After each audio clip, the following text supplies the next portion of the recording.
The committee headed by Dash recommended the principle one man, one vote. Options are A. Raifeisen, B.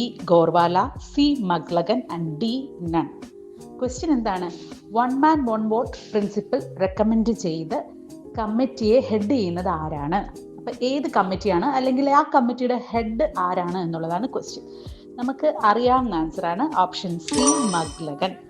Important ആയിട്ടുള്ള കമ്മിറ്റിയാണ്. മഗ്ലഗൻ കമ്മിറ്റിയിൽ നിന്നും ഒരുപാട് questions പല തവണയായിട്ട് ചോദിച്ചിട്ടുണ്ട്. മഗ്ലഗൻ കമ്മിറ്റിയാണ് ഫസ്റ്റ് കമ്മിറ്റി ഓൺ കോർപ്പറേഷൻ എന്ന് പറയുന്നത്, അല്ലെങ്കിൽ ഇമ്പീരിയൽ കമ്മിറ്റി എന്നൊക്കെ പറയുന്നത് മഗ്ലഗൻ കമ്മിറ്റിയാണ്. ഈ മഗ്ലഗൻ കമ്മിറ്റിയുടെ ചെയർമാൻ അല്ലെങ്കിൽ അതിൻ്റെ ഹെഡ് എന്ന് പറയുന്നതാണ് എന്ത്? ED മഗ്ലഗൻ. അപ്പോയിന്റ് ചെയ്യുന്നത് 1914 അവർ റിപ്പോർട്ട് സബ്മിറ്റ് ചെയ്യുന്നത് 1915. ആരാണ് അപ്പോയിന്റിങ് അതോറിറ്റി? ഗവൺമെന്റ് ആണ്. ഇവരുടെ ഒരു ഇമ്പോർട്ടൻറ്റ് റെക്കമെൻഡേഷൻ ആണ് എന്ത്? One man one vote. പിന്നെ കുറേ റെക്കമെൻഡേഷൻ ഉണ്ട്. വൺ സൊസൈറ്റി വൺ വില്ലേജ് എന്ന് പറഞ്ഞത്, പിന്നീട് സ്റ്റേറ്റ് ലെവലിൽ ഒരു അപ്പെക്സ് ബാങ്ക് വേണം എന്നൊക്കെ പറഞ്ഞതും നമ്മുടെ മഗ്ലഗൻ കമ്മിറ്റിയാണ്.